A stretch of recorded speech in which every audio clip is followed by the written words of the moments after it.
The Crimson Fund, the architect and the vulnerable magnate. Action required.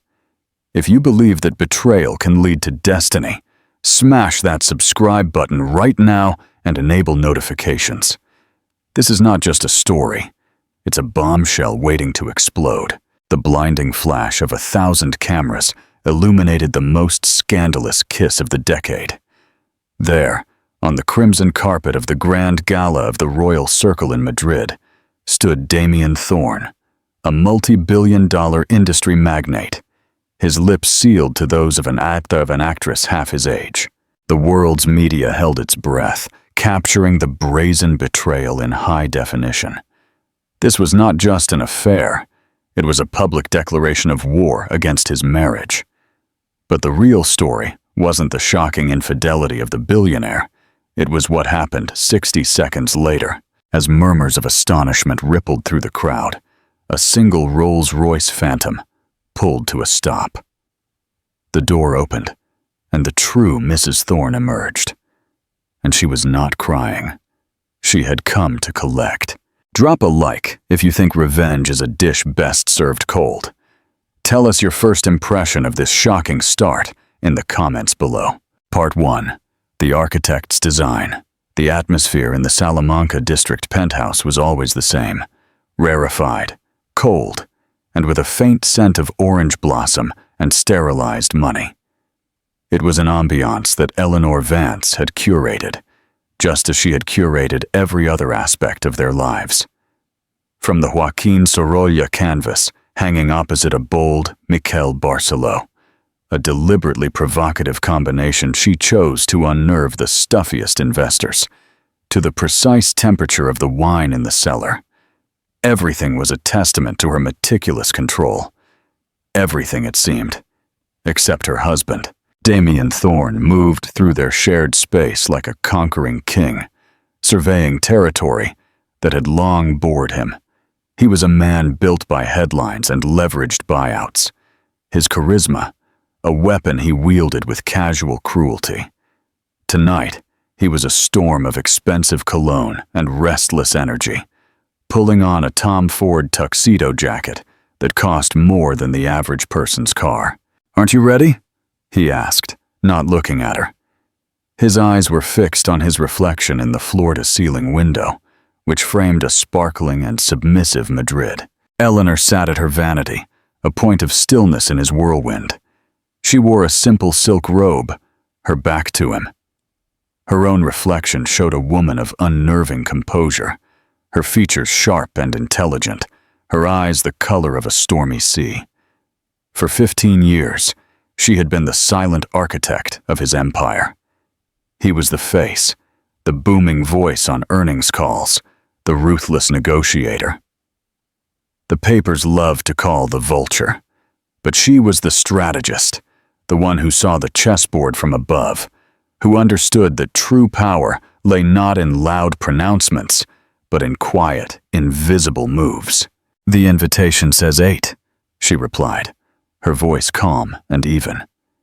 She picked up a diamond earring, a massive pear-cut Cartier stone, a gift from their 10th anniversary, an offering of guilt she knew even then, for an affair he thought she would never discover. She had discovered them all. "I'm heading out early. I have to greet the board members for the Barcelona subsidiary acquisition," he said, adjusting his bow tie. It was a lie, a clumsy one. The Barcelona deal had closed last week, and the board members were already home.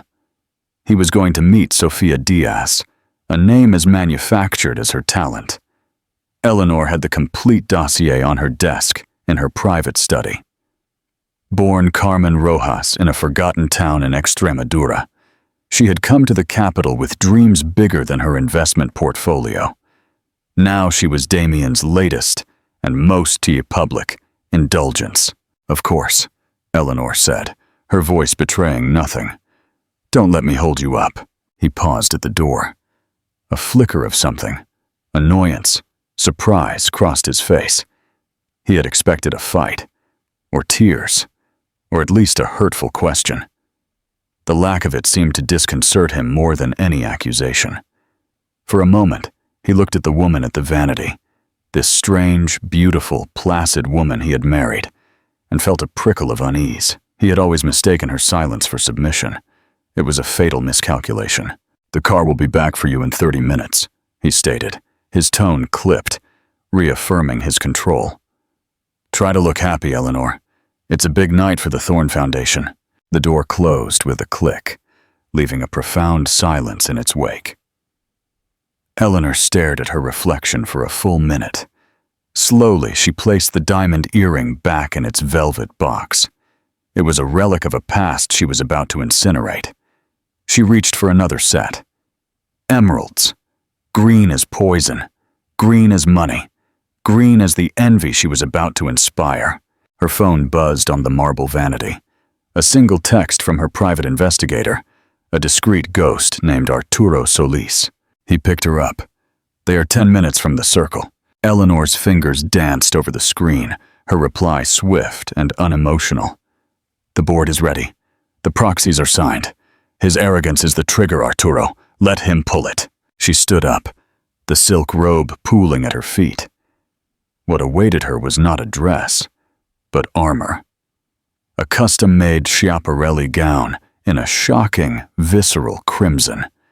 It was the color of blood, the color of power, the color of a warning. Tonight was not a benefit gala for the Thorne Foundation. It was a coronation. Her coronation. And Damien had just sent out the invitations. She had been patient for years, collecting threads, documenting indiscretions, creating shell corporations, and moving assets with the silent precision of a master weaver. She hadn't just built a safety net for herself. She had woven a cage for him, gilded with his own greed and lined with his betrayals. He thought he was walking onto a red carpet. In reality, he was walking onto a battlefield she had designed, and he had just lit the fuse for his own immolation. Part 2.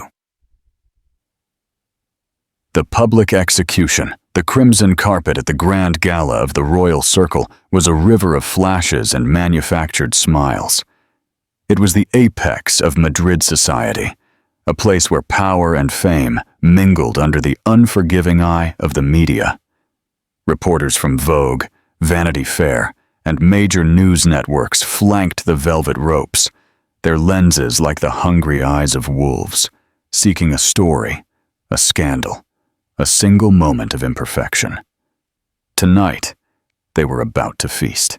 Damien Thorne's Bentley Mulsanne arrived with the discreet arrogance befitting his status. The crowd stirred, cameras flared, reporters shouting his name. He exited first, a vision of bespoke power, but it was the woman who followed him that caused the first wave of astonishment. It was not Eleanor. Sofia Diaz was sheathed in a silver dress that left little to the imagination. She was undeniably beautiful, with the hungry, sharp beauty of a woman who knew it was her only currency. She clung to Damien's arm, her smile a mix of triumph and terror. She was playing a dangerous game, and for the first time, she was playing it on the world stage. They posed. Damien, smug and possessive, his hand dangerously low on her back. Sofia, preening, tilting her head a certain way, a movie star in her own grand drama. The questions came like machine gun fire. "Mr. Thorne, a bold statement tonight." "Sofia, are you the new face of the foundation?" "Where is Mrs. Thorne?" Damien merely smiled, a predator's smile. He was reveling in this, in the sheer audacity. He was Damien Thorne. The rules that governed lesser men, rules of decorum, of fidelity, of simple decency, did not apply to him. He was about to prove it. He leaned into Sofia, his voice a low murmur meant only for her, but watched by millions. "They want a show? Let's give them one." And then he did it. He dipped her, a parody of old Hollywood romance, and kissed her. It was no simple peck on the cheek. It was a deep, passionate, deliberately provocative kiss. Right there, under the searing glare of the cameras. For a moment there was stunned silence. The frantic clicking of the cameras was the only sound. Then, a collective, audible gasp swept through the press corps and the assembled socialites. This went beyond a mere affair. It was a public execution of a marriage. It was a declaration that Eleanor Vance, the elegant, enigmatic woman who had stood by his side for 15 years, had been officially replaced. Discarded, humiliated on a global scale. Sophia caught her breath, her eyes wide, her cheeks flushed. This was the moment she had dreamed of. She had won. She was no longer a secret, a mistress hidden in a suite. She was here, on the arm of a billionaire, being kissed on the world's most exclusive red carpet. She felt a potent wave of victory. She mistook the flashes for starlight, the reporter's shock for admiration. Damien straightened his jacket, a smug smile etched on his lips. He looked directly into the lens of a nearby television camera, as if sending a message straight to his wife, wherever she was, likely crying in their cavernous penthouse.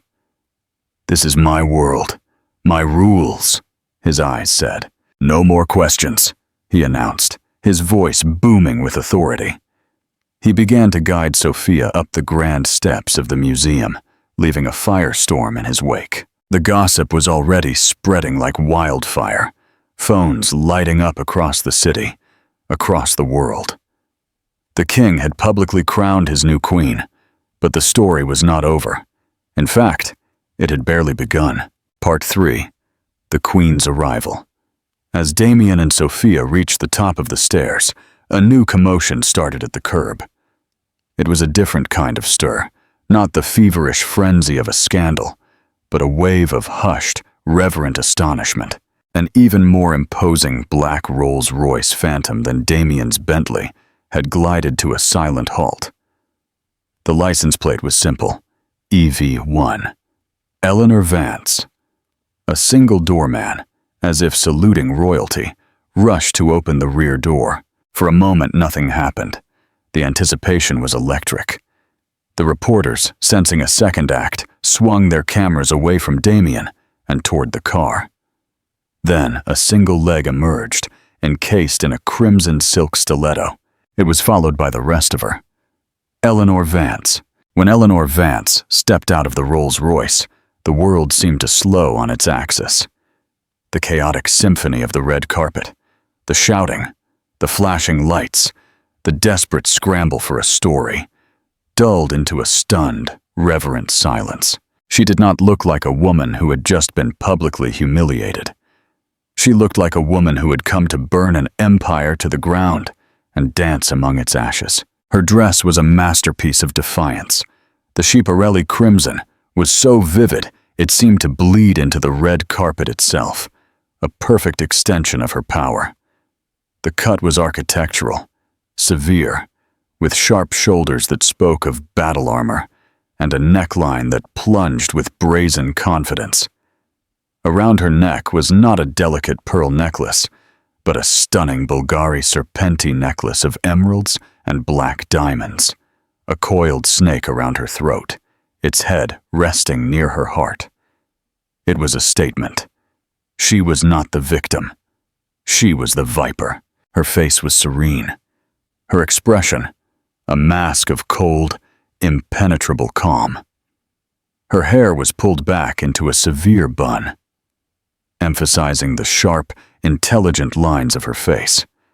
There were no traces of tears, no redness in her eyes.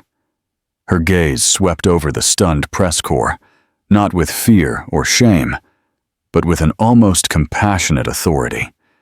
It was the look of a queen inspecting a crowd of court jesters. She did not hurry. She did not falter. She began to walk alone along the carpet, her posture perfect, every movement deliberate and imbued with a grace that was almost terrifying in its control. The cameras, which had been machine guns moments before, were now like the slow pans of a cinematic masterpiece. They were no longer trying to capture a scandal. They were trying to capture an icon, At the top of the stairs, Damien had stopped, frozen. He turned, his face a mask of disbelief. He had expected her to stay home, to crumble, to call him screaming. He had not expected this magnificent public defiance.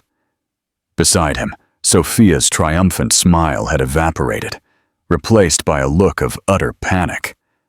The silver dress that had looked so glamorous now looked cheap and desperate next to Eleanor's crimson armor. The movie star suddenly looked exactly what she was, a stand-in, a cheap imitation who had been caught playing dress-up in the Queen's castle. Eleanor reached the middle of the carpet and paused. She turned not toward her husband, but toward the most prominent camera, the one broadcasting live to millions. A ghost of a smile touched her lips. It was not warm. It was a promise, a threat. In that single, silent moment, she commanded the entire narrative. The story was no longer billionaire cheats on wife. It was Eleanor Vance has arrived. Eleanor. She resumed her walk. As she neared the stairs, the reporters found their voices, but the questions were different now. Mrs. Thorne, you look stunning. Eleanor, what are you wearing? An incredible statement tonight, Mrs. Thorne. She ignored them all, her eyes fixed on a point just above Damien's head. She ascended the stairs, every step a hammer blow against the foundations of his world. When she reached the landing, she was finally face to face with her husband and his mistress. The air crackled. The three stood there, a tableau of betrayal and retribution for what felt like an eternity. Damien's face was a mixture of fury and confusion. This was not his script. She had torn up the pages and rewritten the play with herself as the protagonist. Sophia, completely out of her depth, tried to assert her position, tightening her grip on Damien's arm, a pathetic gesture of possession that only highlighted her insecurity. Eleanor's gaze finally fell upon them. She looked at Sophia first. Her eyes swept over the younger woman from head to toe, with an expression of profound indifference, as if observing a piece of furniture that had been delivered to the wrong address. She offered no anger, no jealousy, only a scorn so complete it was more insulting than any insult. Then she looked at her husband. She did not raise her voice. She did not make a scene. She simply leaned in close, her voice a silky whisper only he could hear, though the world watched, trying to decipher its meaning. "Enjoy your evening, Damien," she murmured, her breath cool against his ear. "It is the last one you will have as the man you think you are." Without waiting for a response, she straightened. She gave a slight, almost imperceptible nod to the museum director waiting at the doorway and swept past them into the gala. She did not look back. She left Damien Thorne standing on the steps, his mistress on his arm, suddenly looking not like a king with his prize, but like a fool who had just been checkmated in front of the entire world. The reporters gasped, no longer because of the kiss, but because of the sheer, unaltered power of the woman who had just owned the entire event. Part 4. The market correction. The interior of the Royal Circle Gala had transformed into a shimmering forest of crystal and starlight. The air hummed with the conversation of the global 1%, a murmur of money and power set to the music of a string quartet. But tonight, there was only one topic of conversation. The drama that had unfolded on the steps had followed them inside, clinging to the atmosphere like expensive perfume on the guests' wrists. Eleanor moved through the gala, not like a pariah, but like a conquering general. Heads turned as she passed. Conversation stopped. The initial whispers of pity for the poor, cheated wife had been utterly silenced by her arrival. They were replaced by whispers of awe, of fear, of intense speculation. A woman who could face that level of public betrayal with such regal composure was not a woman to be trifled with. Damien and Sophia entered moments later, the mood shifting around them like iron filings to a magnet. Damien, accustomed to being the center of admiring attention, found himself subject to furtive, judging glances. His allies in the industry, men who would normally have rushed to shake his hand, suddenly found their champagne glasses fascinating. The women, the wives of his peers, glared at Sophia with thinly veiled disdain before turning away to give Eleanor subtle nods of approval. In this world's unspoken social calculus, Damien had made a fatal error. He had been vulgar. His transgression wasn't the affair itself, but the crude, public nature of it. He had created a spectacle, and in doing so, he had displayed a profound lack of class. Eleanor, meanwhile, was holding court. She addressed a group of the city's most powerful figures: Hector Cisneros, the grizzled chairman of a rival investment bank; Doña Elena de la Vega, the old matriarch of a fashion dynasty and the gala's chief benefactress; and Judge Figueroa, a federal judge whose influence was felt from finance to government. "Eleanor, darling," Doña Elena said, her voice like gravel and diamonds, taking Eleanor's hands in hers. "Schiaparelli, a choice for a woman who has something to say without speaking." Eleanor smiled warmly, a genuine smile that reached her eyes. "I thought tonight required a little color, Elena." Hector Cisneros, a man who had been Damien's business rival for 2 decades, raised a skeptical eyebrow. "Thorne is making a spectacle of himself. Are you all right, Eleanor?" Momento de interacción. Interaction point. What do you think Eleanor should answer to pivot the scandal into a business strategy? A. Cry and blame the mistress. B. Play it down as a mere slip-up by Damien. C. Frame it as a business divergence. Eleanor chose C.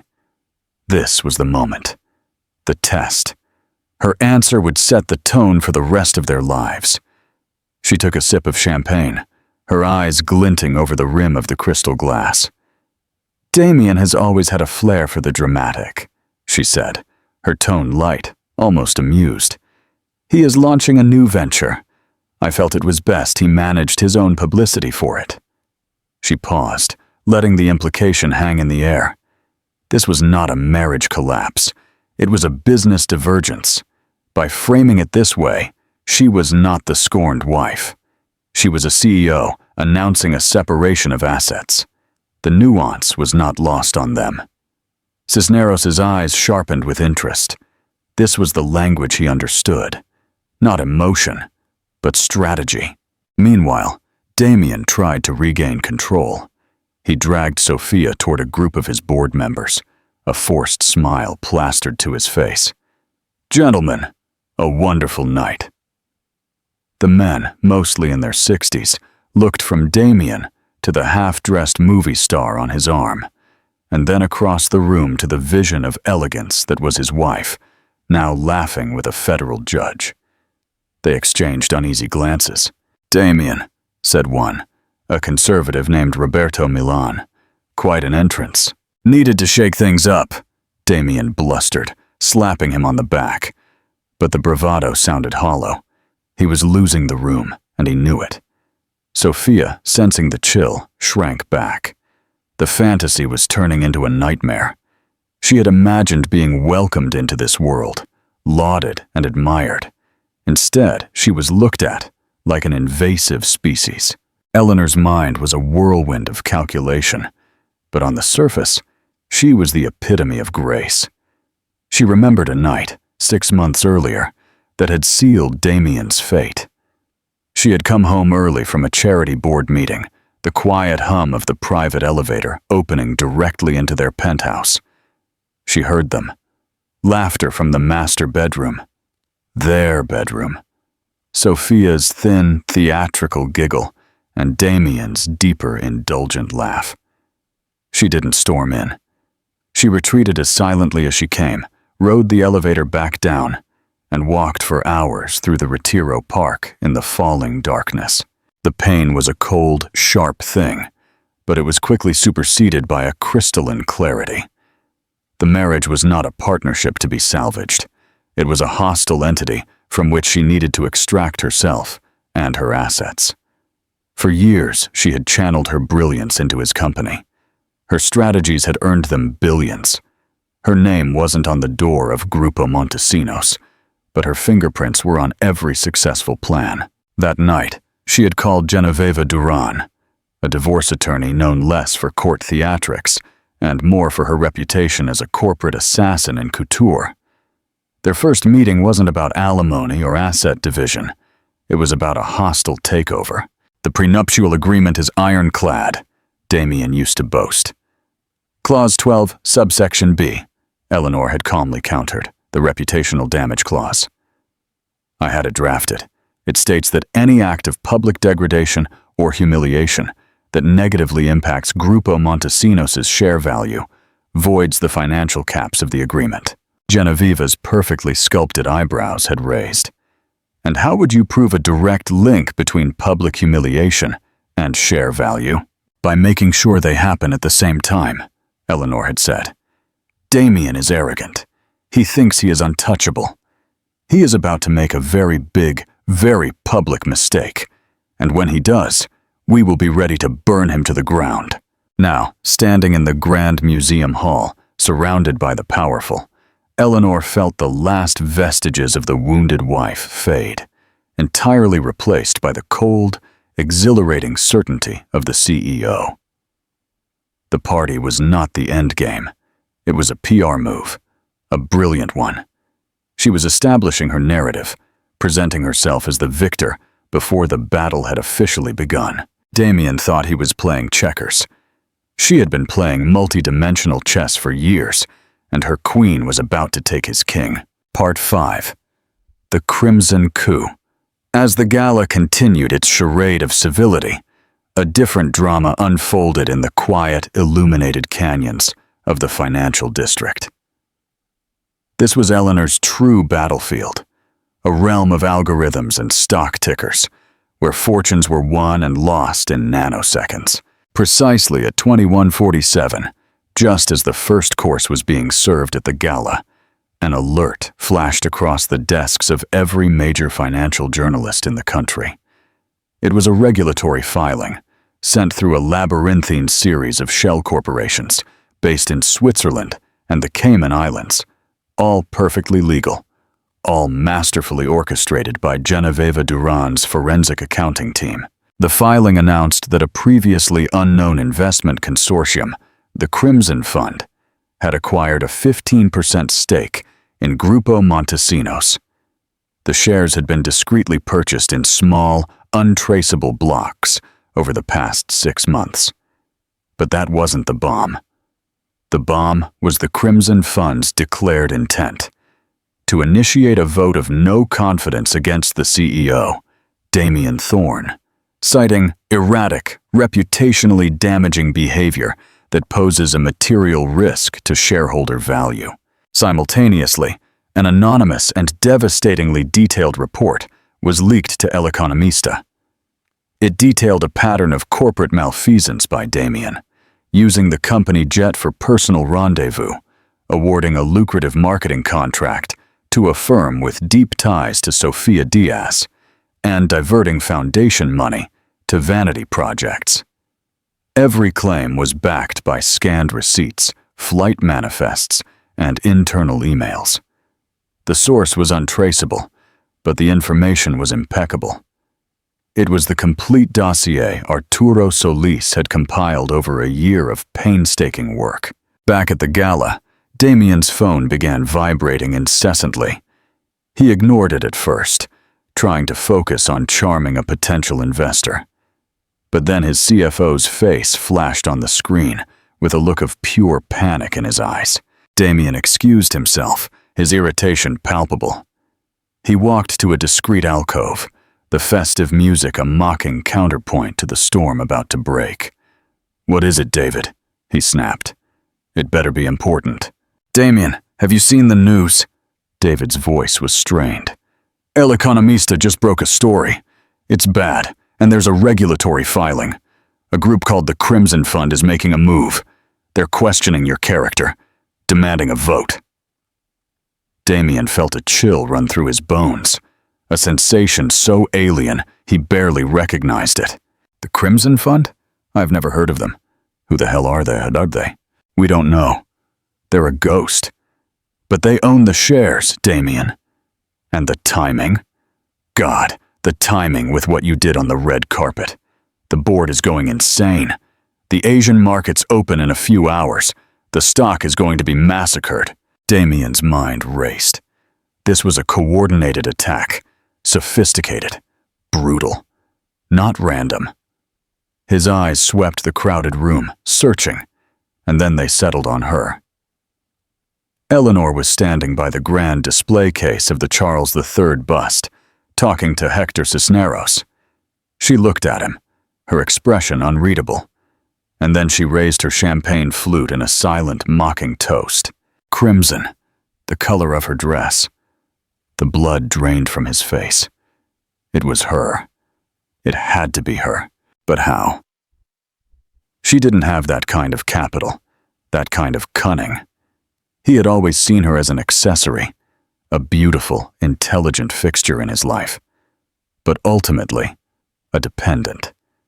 The idea that she could orchestrate a corporate raid of this magnitude was unthinkable. He started walking towards her, pushing people aside, his mask of charm ripped away to reveal the raw fury beneath. Sophia, seeing him charge across the room, tried to follow, calling his name. But now she was just part of the wake of his destruction. He cornered Eleanor against the cold stone of the ancient bust display.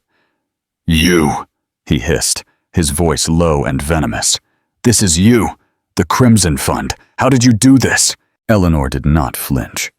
She took one final, delicate sip of her champagne and placed the empty glass on a passing waiter's tray.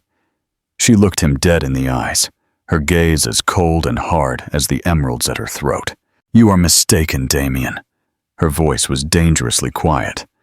"I didn't do this. You did. You simply weren't paying attention. The money, Eleanor. Where did you get the money for the shares?" he demanded, gripping her arm. Hector Cisneros stepped forward. "Thorne, I suggest you take your hands off her." Damien barely registered him. His world was tilting, the floor giving way beneath him. Eleanor looked at his hand on her arm with distaste, and then back at his face. For 15 years, every investment strategy, every market prediction, every successful acquisition of Grupo Montesinos came from my research, my analysis. While you took the credit, I was collecting a commission, a very small, legally stipulated consulting fee that was channeled into a private trust, a clause you were too arrogant to ever read in the mountain of paperwork I prepared for you. She pulled her arm free. "I didn't buy your company with your money, darling. I bought it with my salary. And now," she added, a chilling smile gracing her lips, "thanks to your little performance tonight, Clause 12. Subsection B of our prenuptial agreement has been activated. The reputational damage clause. The cap on my divorce settlement is now gone. Your personal fortune is next." It was the invisible blade, not a weapon of passion, but a scalpel of pure, cold logic, wielded with a surgeon's precision. He had been so preoccupied with his public betrayal that he had completely missed the private execution that had been taking place for years, right under his nose. He had thought he was the vulture, but he had been the carcass all along, and she had just started to feast. Part 7. Checkmate. The consequences were immediate and catastrophic. When the sun rose over Madrid, the name Damien Thorne was no longer synonymous with power, but with scandal and spectacular collapse. The Asian markets opened first, and it was a bloodbath. Grupo Montesinos' stock plunged 40% in the first hour of trading. The damning El Economista article had gone global, and investors were in a panic. His public affairs story was now just a colorful footnote to the real narrative. A CEO whose recklessness and poor judgment had made the company vulnerable to a hostile takeover. His public kiss had not only humiliated his wife, it had cost his shareholders billions. Damien spent the night in his office, a modern prison of glass and steel overlooking the city that no longer felt like his kingdom. He was a caged animal, roaring down the phone at lawyers, bankers, and board members, but their voices were distant, cautious. The loyalty he had commanded through fear and wealth was evaporating. He was no longer a winner, and in his world, there was no room for losers. He tried to fight back. He issued a press release denying the accusations, calling them a baseless attack by a shadowy corporate raider. But it was futile. The evidence was too specific, too damning. The public, fed by the delicious gala drama, had already chosen him as the villain. News channels replayed the kiss clip, followed by the footage of Eleanor's magnificent arrival, creating a perfect, irresistible narrative of a fallen king and a rising queen. Sofia Diaz became a casualty of war. Her agent dropped her.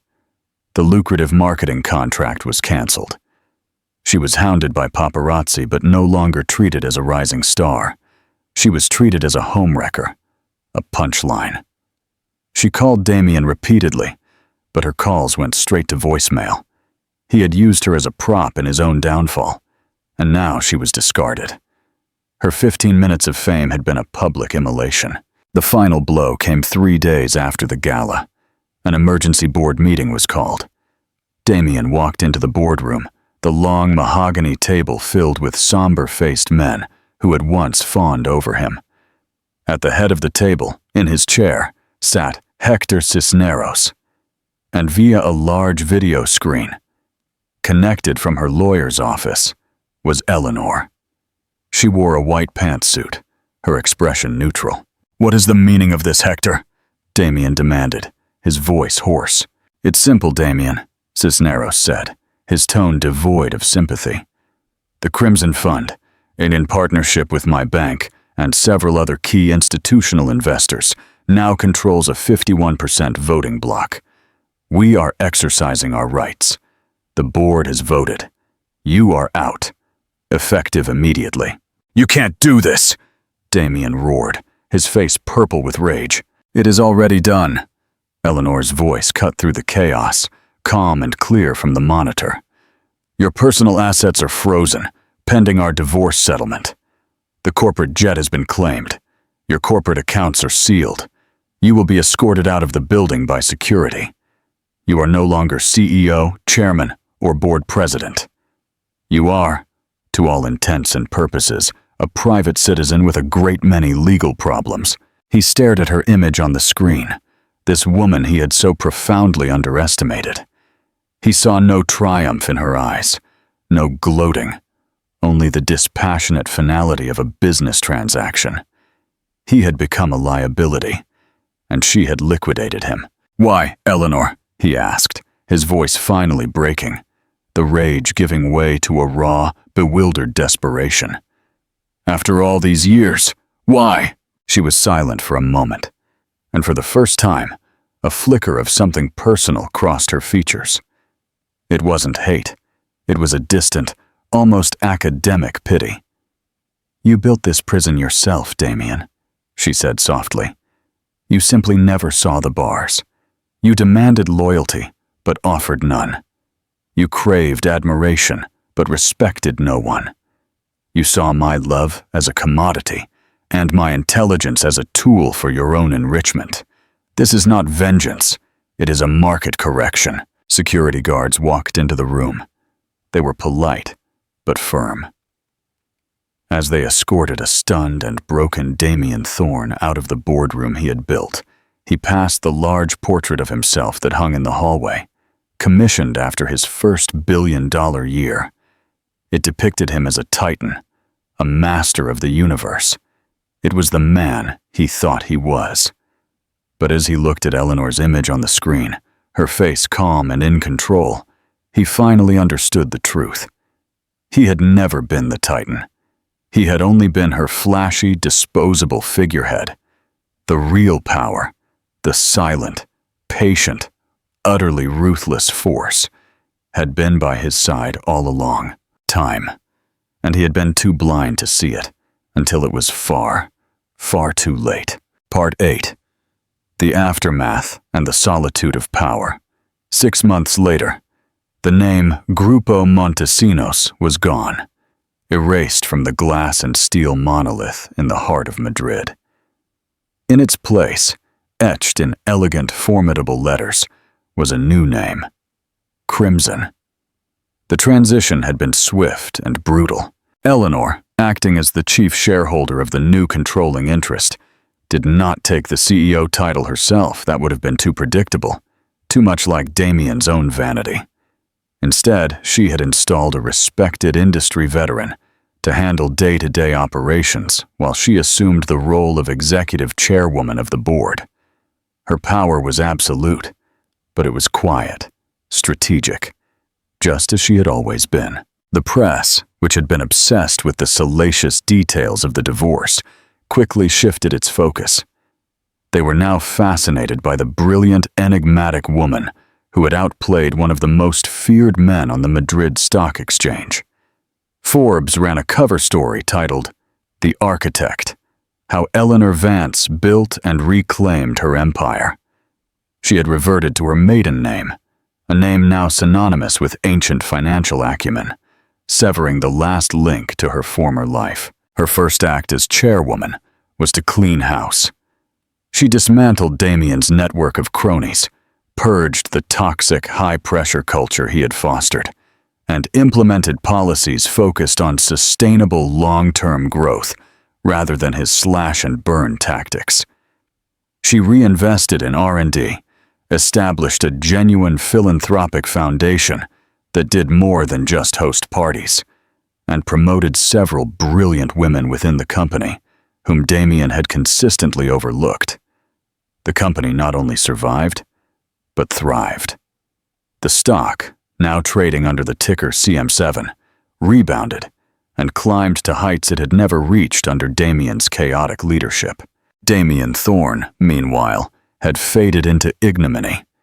The divorce had been devastating. With the prenuptial agreement voided, Eleanor's legal team, led by the formidable Genoveva Duran, had systematically dismantled his personal fortune, proving much of it was inextricably linked to corporate assets he had misused. He was left with a fraction of his wealth, enough to live comfortably, but not enough to ever wield power again. He sold the penthouse and the Soto Grande estate. He was occasionally seen in Europe, looking older, grayer, a ghost at the tables he had once commanded. As for Sofia Diaz, she had vanished entirely from the public sphere.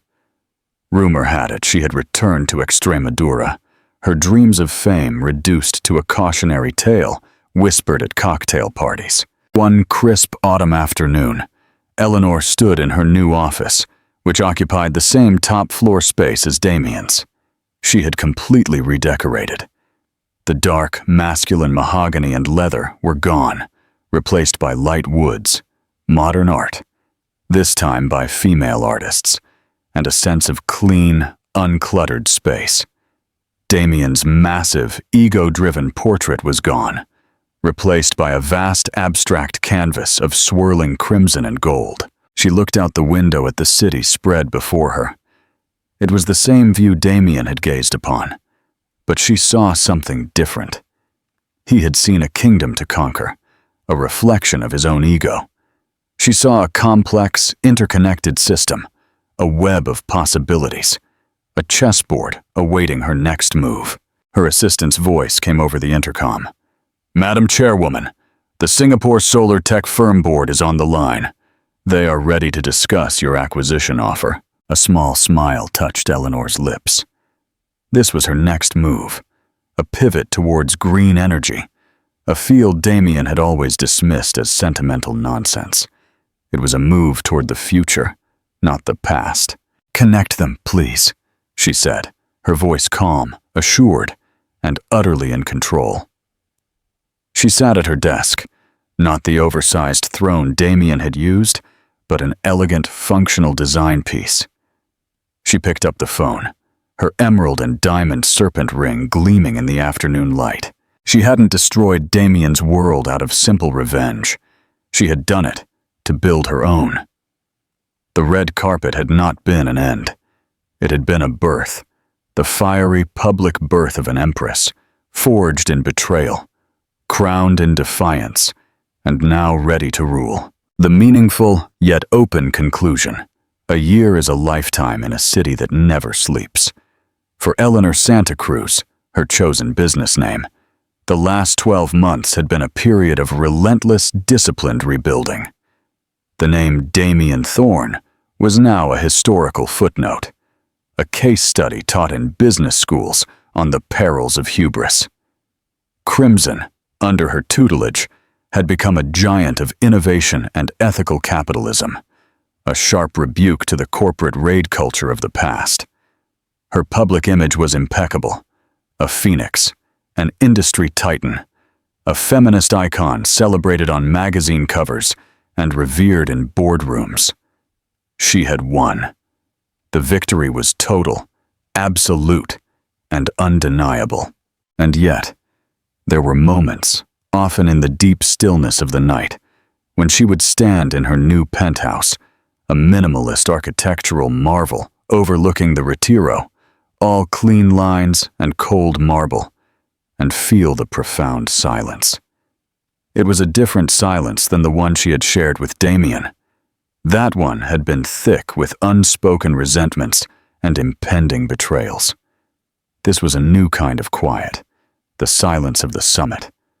The air was thin up there, and she was complete, yet utterly alone. One Tuesday afternoon, as the autumn light cast long shadows across her sprawling office, the past sent a messenger. Her executive assistant, a fiercely competent young woman, called her on the intercom, her voice tinged with unusual uncertainty. "Madam Chairwoman," she began, "I apologize for the interruption. There is a woman in the lobby. She doesn't have an appointment, but she refuses to leave. She says she will wait all day, if necessary." She gave the name Carmen Rojas. Eleanor froze, her fingers hovering over a tablet displaying quarterly projections. Carmen Rojas, the real name, the Extremadura name. A ghost in a cheap dress, rattling the chains of a life Eleanor had meticulously demolished. Her first instinct was a cold, swift denial. Have security remove her? It was the efficient, logical move, a loose end from a previous business transaction, now irrelevant. But she didn't say it. A sliver of something she couldn't immediately name, perhaps curiosity, or the strategist's innate aversion to an unresolved variable, stopped her. What could this woman possibly want? The money was gone. The man was gone. The life she had coveted was a pile of ashes. "Send her up, Clara," Eleanor said, her voice betraying none of the sudden turbulence in her mind. "Ensure we are not disturbed for the next 30 minutes. A few moments later, the heavy oak door of her office swung open. The woman who walked in was almost unrecognizable. The defiant blonde hair was now a natural brown, cut in a simple, unstyled bob. The predatory ambition in her eyes had been replaced by a deep, weary exhaustion. She wore a plain gray coat and jeans. The last time Eleanor had seen her, she had been dripping borrowed diamonds in desperation on a billionaire's arm. Now, she simply looked like a woman who had had a long, hard fall back to earth. "Mrs. Thorne, Miss Santa Cruz," Sophia corrected herself, her voice quiet, tentative. "Thank you for seeing me." Eleanor remained seated behind her immense desk, a slab of polished obsidian that served as both workspace and barrier. She gestured to one of the chairs opposite her. "Please, sit." Sophia sat on the edge of the chair, looking small and out of place amidst the high ceilings and priceless art. She didn't look at Eleanor, but at her own hands, twisting them in her lap. "I'm sure you wonder why I'm here," Sophia began. I don't want money. I know there's none to be had. Not from you, not from him. I needed to ask you something." Eleanor waited, her face a mask of polite neutrality. She would not offer an inch of emotion. This was a business meeting. Sophia finally looked up, and her eyes were surprisingly clear. The terror and triumph of that gala night were gone.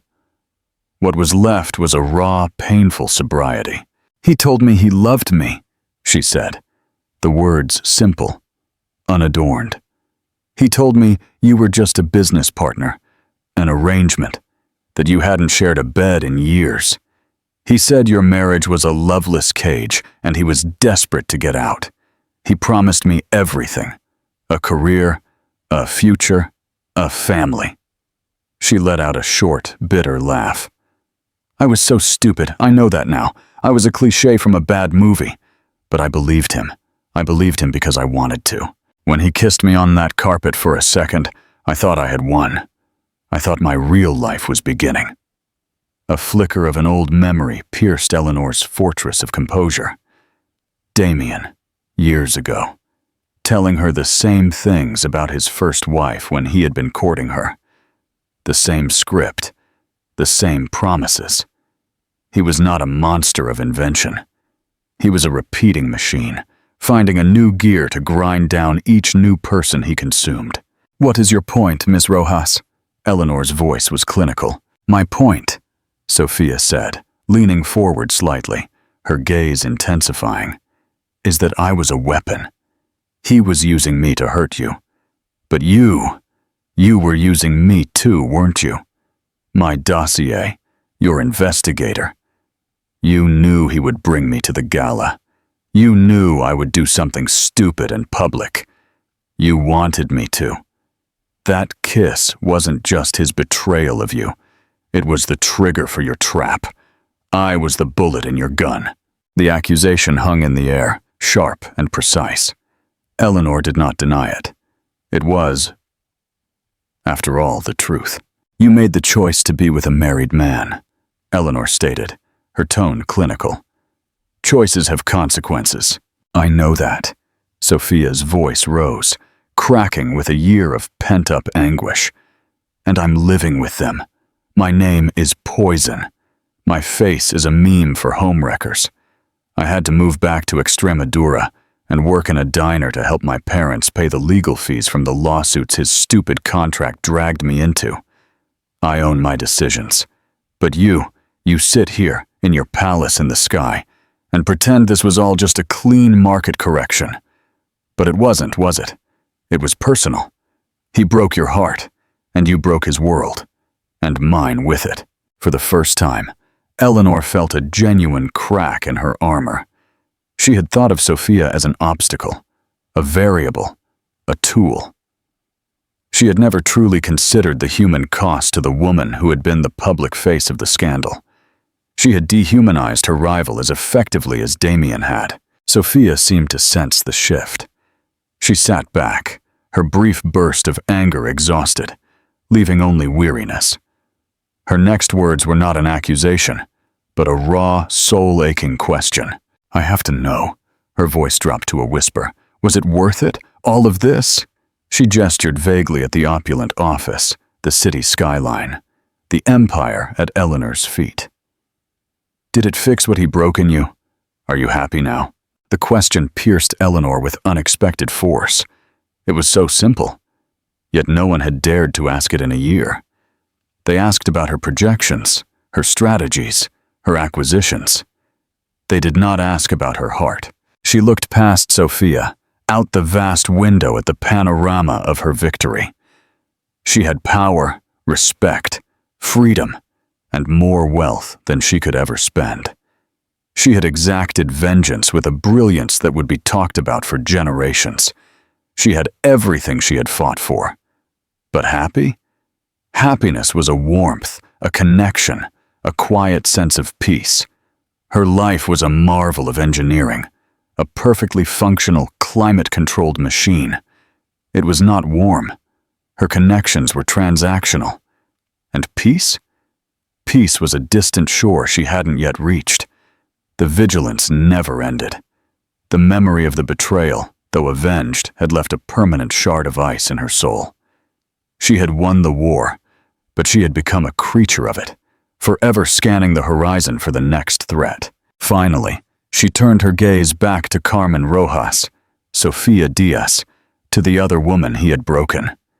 She saw not a rival, but a reflection in a warped mirror.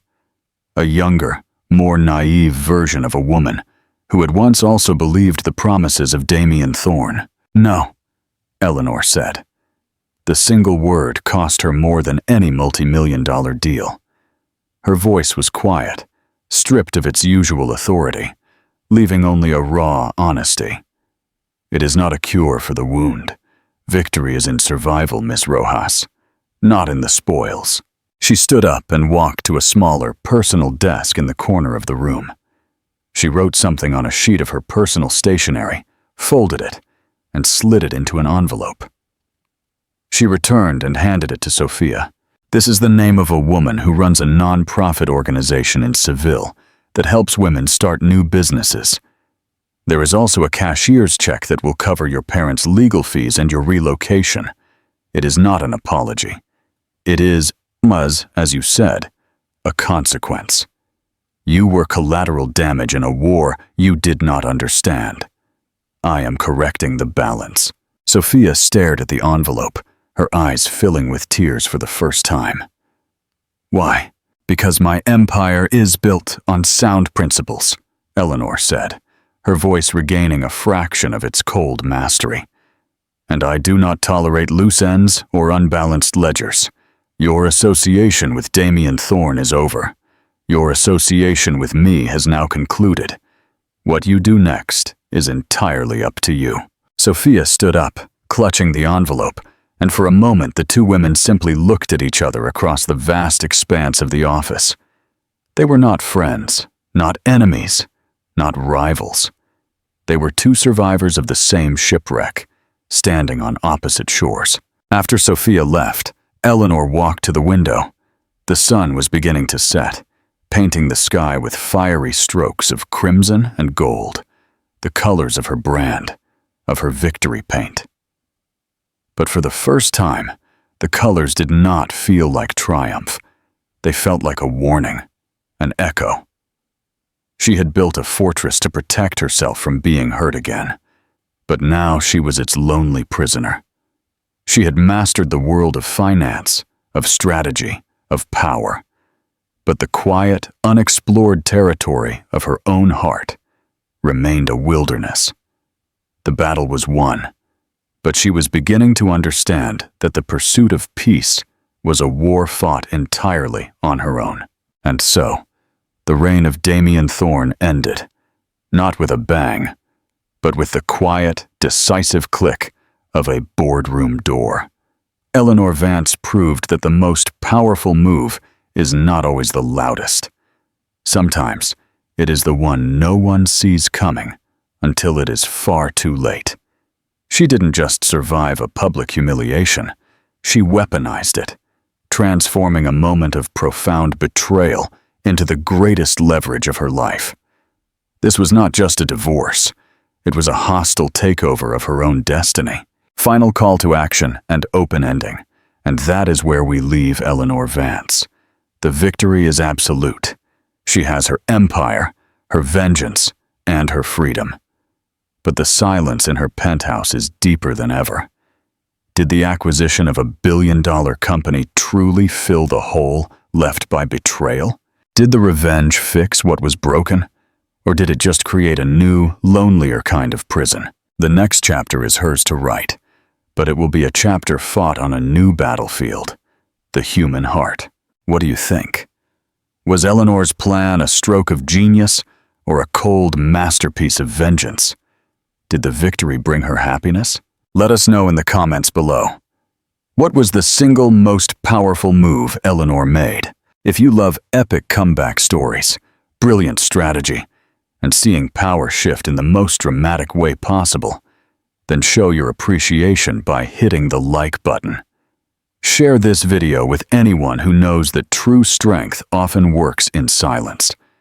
And most importantly, Subscribe to our channel for more stories where the game is played for the highest stakes.